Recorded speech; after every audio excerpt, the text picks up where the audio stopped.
Hello, hello, moi c'est Michel de la chaîne Van Life et Découverte. Écoute, depuis octobre 2022, je vis dans mon camping-car. J'en profite pour sillonner pas mal de régions, la Corse où je réside une partie de l'année, l'Espagne, le Portugal. Ça me permet d'assouvir mes passions sur le parapente, le kayak, une petite randonnée ou un tour de VTT tout simplement. Alors si ce programme t'intéresse, n'hésite pas, abonne-toi à ma chaîne et nous aurons sûrement l'occasion de nous rencontrer sur une de ces routes. Je te dis à tout de suite. Alors aujourd'hui, belle découverte. Je te présente un Iveco Daily 4x4. L'Iveco de Thierry. Salut Thierry. Salut. Alors je vois que tu as un beau véhicule là. Oui, ben, c'est un Iveco Daily, c'est un 5 tonnes 5, donc Ouais. moteur 180 chevaux, 4 cylindres, tout équipé donc pour faire de la piste, comme son nom le dit. Donc ça a été fait sur mesure, c'est-à-dire ça a mis 2 années, donc j'ai fait un peu les plans, j'ai travaillé en collaboration avec un aménageur réputé. Ouais. Et qui s'appelle Globe Camper, qui est à Narbonne. Donc bon, tout équipé. Donc on a un treuil qui Ouais. est mis devant. Là, tout l'échappement pour faire le désert, pour le sable, Ouais. hein. C'est un véhicule qui fait grosso modo, ouais, on fait 60% de piste et le Ouais, reste d'accord, ouais. en route. Mais bon, il reste quand même très confortable sur la route. Sur la route, il est confortable. On a le problème un peu, c'est qu'on est sur des pneus qui sont Ouais. typés plutôt Tout-terrain, ouais. tout-terrain, donc un peu bruyant, un peu consommateur, et puis pas très agréable. Ouais, les vibrations, sur tout ça. vibrations, ouais, Ouais. un peu dur. Donc on a équipé, on a un réservoir d'essence, Ouais. donc 200 litres, Oui, qui a là, été ouais. fait sur mesure, intégré, puisque normalement c'est 90 litres. Ouais. Donc derrière on a une soute avec un compresseur fixe pour gonfler les pneus. Parce que Oui, quand oui, on va d'accord. dans les terrains, dans les déserts, il faut qu'on dégonfle, donc Ouais. il faut regonfler et on a besoin de quelque chose qui soit assez puissant. Ouais. Ensuite on a tout ce qui est soute, donc on a une soute traversante qui n'est pas extrêmement grande, hein, mais c'était un choix aussi parce que on évite d'en porter trop. Ouais. Parce que le véhicule, bon, j'arrive presque à 6 tonnes déjà, donc Ah oui, c'est limité, ouais. donc il faut vraiment Ouais. aller à l'essentiel, hein. Donc permis poids lourd. Permis poids lourd, permis C1. Ouais. On rappelle que ce véhicule, c'est toi qui l'as conçu. J'ai travaillé sur les plans, tout est fait sur mesure, hein, c'est-à-dire j'ai donné mon cahier des charges au constructeur. Ouais. En termes de tout ce qui est filtration, électricité, mes besoins, l'aménagement que je souhaitais. Et eux sont partis d'une caisse, d'une cellule, enfin d'une caisse typée de 4 mètres. Elle fait 4 mètres de long la cellule, Ouais. par 2 mètres de haut. Ah oui. Hein, le véhicule hors tout, il est à 3 mètres 33. Oui, ça fait Voilà. une belle cellule quand même. Hein. Ça fait très haut. Ouais. Donc voilà, on a la roue de secours avec son treuil, tout est fait pour que dans toutes les situations on soit confortable. Et là on découvre la soute. Avec la petite bouteille de gaz pour la planche, Voilà. le petit groupe électrogène. Le groupe électrogène, et là-dedans j'ai tout le système électrique, les convertisseurs, tout ce qui est convertisseur, bloc électrique. Et cette soute est traversante. Bon, on va pas ouvrir de l'autre côté, ça sert à rien. Il y a le... Voilà. Tu vois. Ah, c'est pas mal du tout. Hein.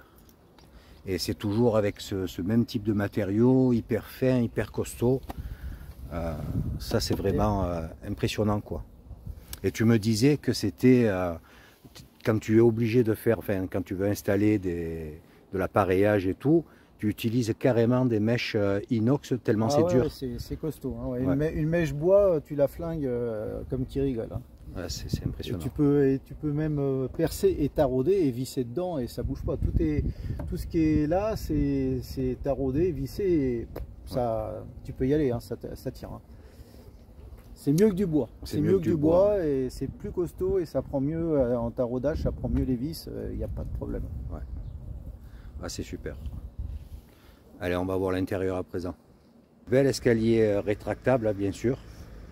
Il y a une belle hauteur de caisse. Là, on est à l'intérieur et c'est franchement impressionnant.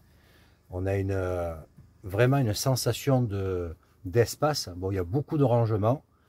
Là, tu as ton lit au fond. Alors le lit, bon, il a été étudié, donc là moi comme je voyage seul pour l'instant, puisque ma femme est encore, elle travaille encore. Elle est encore en activité. Donc là j'ai mon lit et puis comme j'ai mon chien, ouais. Là j'ai deux banquettes face à face avec une table qui se relève ouais. et que je transforme en fait en lit en pour lit, mon ouais, chien. D'accord. Et quand ma femme est là, donc j'ai un lit. Ah oui, oui, oui. J'ai un lit qui fait 160 de large. Ah oui. Donc assez confortable comme à la maison. C'est clair. Donc tout l'aménagement intérieur, meubles et tout ça, tout est rifté. Tout est ouais. et c'est du composite. Donc ouais, c'est léger. Quoi qu'il arrive, et c'est super costaud et ça prend pas l'eau. Si des fois ouais. on peut avoir une fuite, ça peut arriver. Il n'y a aucun risque de quoi que ce soit, ça pourrit pas. Et ça dedans, pareil, tu as tout conçu, tu as fait voilà, tous les plans. Tous les plans, on a travaillé tous les aménagements, on a beaucoup de rangements, mais ça c'est important d'avoir des rangements à l'intérieur, c'est primordial. Là, j'ai pas de clim, donc j'ai installé un ventilateur en fait de toit qui permet d'extraire ou d'amener de l'air. Donc ça c'est pratique dans les pays chauds. Ça permet vraiment d'avoir une température à l'intérieur qui soit assez confortable. D'accord. Okay. Voilà. Donc tout ce qui est qu'est-ce que c'est tout ce tableau là en termes d'électricité, donc là j'ai quand même une grosse station électrique, hein, j'ai un Victron de 3500, donc je peux mettre jusqu'à des consommateurs de 2500 watts. Oui. J'ai deux panneaux solaires qui à eux deux font 780 watts. Oui. 3 batteries lithium à 200 watts. Ah oui, oui, oui, c'est un sacré équipement. Là. Voilà. Derrière, donc j'ai également pour le système de filtration. Donc le système de filtration, j'ai en fait un système vraiment abouti. C'est-à-dire qu'au bout du bout, avec ce petit robinet là, je bois l'eau. Où que je la prenne. Donc tu as l'eau de la cuve et je la pompe, je peux la pomper dans une rivière, dans n'importe où. J'ai une première filtration avec trois filtres, filtre à sable, un 10 microns, un 5 microns. Ensuite ça va dans les cuves, j'ai 200 litres d'eau, d'eau propre et 70 litres d'eau usée. On comprend mieux les citoyens. Et ensuite, donc quand je vais tirer l'eau, ça va passer par une boîte à électrolyse, enfin à ultraviolet, pour traiter au niveau bactérien. Ça va repasser dans un filtre à charbon qui va traiter les odeurs.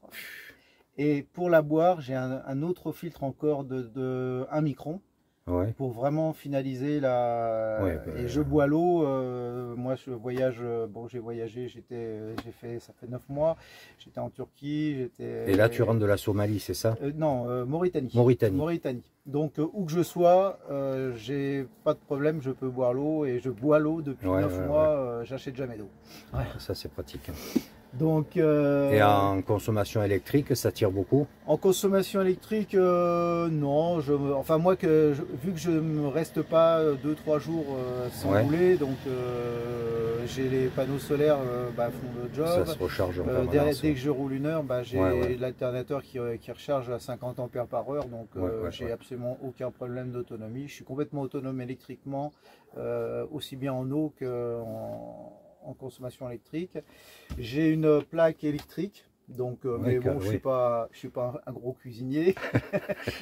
À côté de ça, j'ai tout ce qu'il faut parce que bon, moi je vis plus à l'extérieur qu'à l'intérieur, donc la plaque électrique c'est vraiment pour faire le café. Parce que d'abord ça consomme énormément, c'est-à-dire que ça tire vraiment. Ah oui, ça c'est au moins 2 kilos ça. Si on le met à fond, c'est 1700, 1800 watts par heure, donc c'est énorme. Après, j'ai ce qu'il faut en plancha. J'ai une plancha avec une petite bouteille à gaz. Ouais. J'ai tout ce qu'il faut pour faire de la cuisine sur les feux de camp. Donc voilà, Ouais. j'ai plusieurs méthodes de cuisine. Et vu que tu fais pratiquement que du tout-terrain, donc en question gaz, tu prends pas du GPL. Hein. J'ai rien au gaz ici. T'as rien au gaz. J'ai choisi d'avoir tout électrique. La seule chose que j'ai au gaz, c'est une bouteille de gaz pour oui. brancher ma plancha. Ouais, Sinon, la plaque électrique, j'ai le frigo. Le frigo à compression qui est un frigo de bateau. Puisque Ouais. bon, on sollicite quand même pas mal hors piste. Il y a beaucoup de sollicitations mécaniques. Donc j'ai choisi de prendre un frigo qui sont installés dans les bateaux. D'accord. Ouais. Et dans les bateaux, ça prend des chocs et ça tient le coup. Donc voilà. Il fait quoi, 80 litres dans ces eaux-là? Il doit faire, alors là, 85 litres. 85 litres, voilà. Sinon après, qu'est-ce que j'ai tout ce qui est donc l'eau, machin, voilà. Bon, tu as ta salle de bain. Salle de bain minimaliste, minimaliste, optimisée. Bah, elle est plutôt grande, hein. Voilà, avec la douche et puis j'ai les toilettes sèches à séparation. Ouais, voilà. Ça c'est belle douche. C'est pas grand, mais ça fait le job. Ouais, c'est clair. Et là, tu as donc... Bah, j'ai la porte pour accéder à la cabine directement. Voilà. Ah, pas mal du tout. Bah, écoute, c'est un beau petit véhicule. Hein. Voilà. Et donc là, tu es sur le chemin du retour à la maison. Là, je retourne, oui. Voilà, j'ai des petits soucis mécaniques donc, que je ne peux pas régler à l'étranger. Donc, il faut que je retourne en France chez le fabricant de ma cellule. Et puis ensuite, je retourne en Afrique. Ah ben, c'est un beau programme. Et puis après l'Afrique, c'est l'Amérique du Sud. Ouais, bon, ben, voilà, donc tu as attendu 2 ans ce véhicule. 2 ans, ouais. Et là, ça fait combien de temps que tu roules? Ça fait depuis le mois de mars. Depuis le mois de mars, et tu as fait combien de kilomètres déjà? Je suis à 38. Ouais, bah, c'est pas mal. Ouais. C'est bien amorti déjà. Ouais. Ben, écoute, je te remercie, c'est super sympa. Michel. C'est la première fois que je rentre dans un... On ne peut pas appeler ça un camping-car. Non, c'est un camion d'expédition. Camion d'expédition, on les appelle dans le monde du camion, c'est ce qu'on appelle un petit gros. Ouais. Un petit gros parce que il y a plus gros. Il y a plus gros, ouais. Enfin, c'est déjà pas mal, je trouve. Hein. C'est impressionnant. Mais ça passe partout. Ça passe partout. Ouais. Ça va, on passe vraiment partout. Ouais, on n'est pas embêté. Il faut vraiment...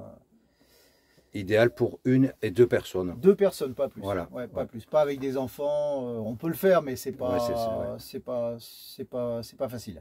Ouais. Non, un couple tout seul, c'est super. Ouais.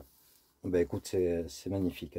Je te remercie pour cette visite. De rien, Michel. Je pense que ça va beaucoup plaire. C'est un plaisir. C'est plutôt rare d'avoir l'occasion de visiter ce type de véhicule. Voilà, puis si les gens me voient, il faut savoir, c'est qu'il n'y en a qu'un de camion comme ça, avec les couleurs qui sont sur la carrosserie, il n'y a que moi, il n'y en a pas deux. L'identification de ton véhicule, c'est, tu as mis... C'est Carpe Diem Nomade. Carpe Diem Nomade. Carpe Diem Nomade, on me trouve sur Facebook, pas sur YouTube, donc je ne fais pas de YouTube. Et tu fais beaucoup de photos, tu m'as dit. Je fais beaucoup de photos, je suis aussi sur Polar Step et un petit peu Instagram. Mais bon, voilà, moi je profite vraiment de mes voyages. Oh oui. Pour moi, je partage un peu, mais je passe pas mon temps à ça, voilà. Je te comprends. Ben, écoute Thierry, je te remercie. Et puis je te souhaite un bon retour. Merci, avec plaisir. Allez, au plaisir, salut. Ciao. Moi, je me suis remis dans le camion parce qu'il caille un petit peu là, tu vois, en fin de journée. Écoute, j'espère que tu as apprécié cette petite visite d'un camion d'expédition. Voilà, camion tout neuf, tout préparé comme il le disait dans la vidéo. C'est vraiment un bel outil. Alors moi, ce qui m'a impressionné, c'est les matériaux en composite qu'il a utilisés. Hein. Pour faire la cuisine, le plancher, enfin tout quoi. C'est hyper résistant, très léger. C'est un truc de fou quoi. C'est vraiment, tu peux verser des seaux d'eau à l'intérieur. Il n'y a rien qui passe quoi. C'est un truc de dingue. Donc c'est des produits qui sont relativement chers, Mais franchement, si tu dois équiper ton véhicule, c'est vraiment des produits à utiliser, quoi. Au long terme, ça n'a rien à voir avec ce qu'on a dans les camping-cars. C'est pas du tout...